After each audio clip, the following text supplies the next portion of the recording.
저는 이제 제 소개를 좀 하자면, 프랜차이즈 본부의 7군데에서 제가 임원진들을 거쳤거든요. 그리고 이제 강의하러 다닐 때마다 이 사진을 항상 띄웁니다. 제가 이제 35년째 전국의 방방곳곳에 이렇게 자전거를 타고 상공분석, 입지분석, 정보 개발을 쭉 합니다. 그래서 이제 10여 년 전부터 뭘 하려고 생각했으면 이 자리에 막 없었을 거예요. 한 30여 년 전 저도 여러분 20대 저도 중반 때 창업을 해서 2번을 창업해서 처참하게 깨졌습니다. 첫 번째 제가 가져왔던 것이 빨래방을 30년 전에 가져와서 셀프로 그거 가져와서 시기적으로 안 맞았던 거예요. 그래서 부산에서 연산동에서 이제 그 직영점 내놓고 가맹 사업을 했는데 진짜 말 그대로 처참하게 깨졌습니다. 1년 만에 쫄딱 망했어요. 지나가는 사람들이 전부 다 뭐라고 했냐면 저 정신 나간 놈이라 했어요. 왜 30년 전만 하더라도 빨래를 밖에 가서 돈 주고 한다는 생각조차를 못했던 시기예요. 그러니까 제가 그 빨래방 딱 여니까 야 저기 미친놈이 또 한 명 나타나구나. 아니나 다를까 1년 만에 처참하게 뭉개져 버렸어요. 그래서 이제 제가 그런 경험도 있고 프랜차이즈 업계에 이제 한 20년 가까이 있으면서 가맹점들이 이렇게 상담도 많이 하고 현장에 정보 개설을 하러 많이 다녔잖아요. 그런데 프랜차이즈 가맹점이라고 하면서도 1년 안에 문 닫는 그 문들도 상상으로 많았습니다. 제가 20년 동안 겪었던 이 폐업자 수들이 수도 없이 많았어요. 그래서 저분들이 왜 실패할까 이렇게 생각을 해봤더니 역시나 저도 실패했었잖아요. 누가 가르쳐주는 사람이 없었다. 그리고 창업을 어떻게 준비하고 아이템 선정을 어떻게 하면 그 아이템이 고객들을 누구든지 어떤 장소에 어떤 상권 입지에 가서 이 가게를 차려야 되는지 가격은 얼마나 가야 되는지 그리고 매출을 얼마나 올려와서 임금비가 몇 프로 차지하는지 월세는 도대체 내 매출에게 프로테이지는 몇 프로 차지하는지 이런 것들을 전혀 모르고 창업을 한다는 거예요.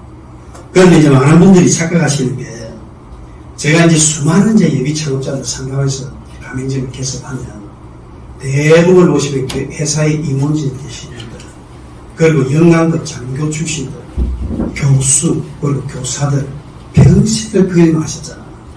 창업이라는 것들을 들어보지도 못하고 나와서 창업을 하다 보니까 이분들이 처음에 어떻게 생각하시냐면 퇴직금 받은 돈은 좀 있고 그리고 회사에서 어느 정도 내가 지위에 있던 사람들이다 보니까 나와가지고 제일 첫 번째 하는 게 커피숍입니다. 두 번째 빵집이에요. 왜? 명함 내실 수 있잖아요. 좀 풍선풍사 좀 되잖아요. 그러니까 한때 12년 전에 여러분들이 아시는지 모르겠어요. 블랙 스미스라고 같은 이제 카페 같은 게 있었어요. 그거 그 당시에 할 때 10억 들었거든요. 그런데도 아주머니들이 그거 하려고 줄을 섰다. 그런데 상담을 해보면 아무것도 몰라요. 그 매장 가보니까 사람들이 버글버글 하더라. 이 얘기예요. 그래서 이게 손익계산도 원가 분석도 안 해본다. 그래서 제가 이제 예비 창업자분들한테 1년에 제가 100회를 이렇게 다니는 이유는 청년 창업자들, 여성 창업자들 멘토링도 하고 컨설팅도 하고 다 해봤지만 기존에 창업해서 장사라고 하는 수제공방 여기도 막 하실 분이 계신 것 같아요. 청년 창업자들, 여성 창업자들 수제공방 이런 것들 많이 하시더라고요. 컨설팅에 가서 한 5번 정도 큰 멘토링을 하다 보면 이거 전혀 안 됐습니다. 내가 왜 그 업종을 선정했는지 그 제품을 고객들이 누군지 이것도 모르더라 이 말이에요. 그리고 온라인 쇼핑몰에 판매를 하는데 온라인 쇼핑몰마다도 특징이 있다 이 말이에요. 내 제품하고 그 온라인 쇼핑몰하고 이게 궁합이 또 맞아야 된다 이 말이에요.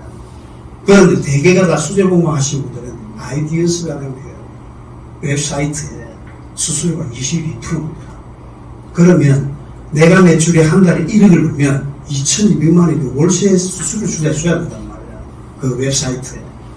그런데 이런 것도 전혀 알지 못하고 그냥 참고해요. 그런데 제가 또 만나본 많은 분들은 본인이 제품이 대한민국 최고인 줄 아세요. 그런데 저희들 전문가들이 보면 아주 보통 수준 이하, 제품도 안 됐고 상품력도 전혀 갖추지 못했단 말이에요. 그런데 가격은 또 비싸요. 왜? 소량 생산입니다.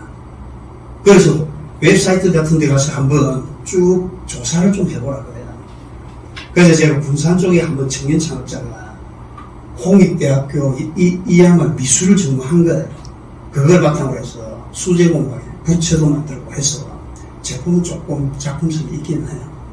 그런데 원가 분석을 했더니 가격 대비 재료비가 70%가 넘더라. 그건 아무리 장사해봐도 남는 게 없어요. 그러니까 맨날 본인 생돈 들이가면서 장사를 하고 있더란 말이에요. 그래서 이제 그런 것들을 보면서 이게 원가 계산, 손익 계산, 그리고 가격 산정하고 결정하는 거, 이게 되게 중요하다고 생각이 들었던 거예요. 그래서 오늘은 저한테 주어진 시간은 3시간입니다. 그래서 이제 그 3시간 동안은 오늘 이제 원가 분석도 손익 계산도 좋고 가격 결정하는 것도 좋지만 여러분들이 환경 분석을 잘 알아셔야 돼요. 지금 창업시장에 경제가 어떻게 돌아가는지도 모르고 창업을 막 하신단 말이에요. 그러니까 지금 전국에 525만 명 정도의 자영업자가 있습니다. 그 중에 95%는 꼭 문 닫기 직전이에요. 여러분들 뉴스를 보셔서 알겠지만 이게 지금 창업자 자영업자 지금 빚이 1,000조 원이 넘어요. 올 11월에 기준금리 3.75% 정도 지금 올라가고 유가 지금 10월 말 되면 이제 유류세가 이제 종식된단 말이에요. 그 뒤에 되면 1리터에 2,000원이 넘어갈 거다. 그러면 여러분들 똑같은 얘기입니다. 그런 것들이 올라간다면 원재료가 올라간다는 얘기예요. 그렇다면 여러분들이 판매하는 그 제품이 다 녹아든단 말이에요. 내가 지금 취급하는 상품 제품은 고객들이 이 정도밖에 허용을 안 해주는데 지금 재료비 지금 사가지고 하려고 하다 보니까 60% 70% 된단 말이에요. 그래가지고 장사를 안 하는 게 낫다. 이제 그렇게 말씀을 드리고요. 여러분들이 어차피 지금 창업에 나섰으니까 제가 한 가지 좀 여쭤보겠습니다. 아주 기본적인 것으로. 여러분들이 제품하고 상품을 구분할 줄 아세요? 제품은 뭐 상품은 뭐예요? 지금 제가 만나는 컨설팅 때문에 자영업자를 만나도 물어봅니다. 여러분들이 제품하고 상품을 구분할 줄 아세요? 하면 답하는 분들이 없어요. 왜? 그런데 관심이 없었다는 거예요. 그런데 제가 여러분들한테 여쭤보겠습니다. 여기에 지금 온라인 쪽에서 사업을 하시려고 준비하시는 분도 계실 거 아니에요. 그리고 오프라인에 또 가서 하실 분도 계실 거 아니에요. 그렇다면 이 제품하고 상품을 분명히 구분할 줄 알아야 된단 말이에요. 제품은 말 그대로 원재료를 가지고 만든 것을 만든단 말이에요. 만든 물건. 여러분들이 지금 보시면 이게 지금 음료 드시고 계시잖아요. 여기 음료 안에 들은 내용물은 뭐? 이게 제품이란 말이에요. 그런데 이게 지금 끝에 지금 로고라든지 디자인이라든지 색상이라든지 용기라든지 포장지 다 패키지 해놨잖아요. 이게 뭐? 이게 상품이란 말이에요. 그렇다면 온라인 쪽에 취급하시는 분들은 대기업 못지않게 제품뿐만 아니라 상품에게 어마어마하게 집중하셔야 됩니다. 이 상품을 너무너무 잘 만들어야 고객들 눈에 띌 거 아니에요. 와, 디자인 너무 좋아. 딱 봐도 뭐랄까요, 먹기도 좋다고 보기 좋은 게 고객들한테 어필을 해야 될 거 아니에요. 그런데 그 제품의 디자인이라든지 아주 깔끔한 그걸 보고 시켰는데 맛도 괜찮아. 그럼 시켜요. 그래서 제가 항상 얘기를 그래 합니다. 컨설팅 가서도 많은 자영업자들 중에 제품이 되게 뛰어난 분들이 있어요. 상품이 형편없어요. 그런 분들은 100% 매출 올려줍니다. 왜? 상품 패키지만 바꿔주면 되니까. 그런데 제품이 형편없는 분들이 있어요. 이분들은 포기입니다. 왜? 안 돼요. 그분들은 매출을 올려줄 수가 없어요. 그러면 업종전이 아니라 제품 개발을 시켜야 되는데 또 그거 할 정도의 여유 자금이 없다 이 말이에요. 그러니까 결국은 계속 악순환입니다. 좋지도 않은 제품 가지고 계속 하다 보니까 루스 요심하고 버려야 되고 고객들한테 찾지는 않으니까 계속 악순환이 돼서 결국 문을 닫을 수밖에 없다. 그런 말씀을 드리고요.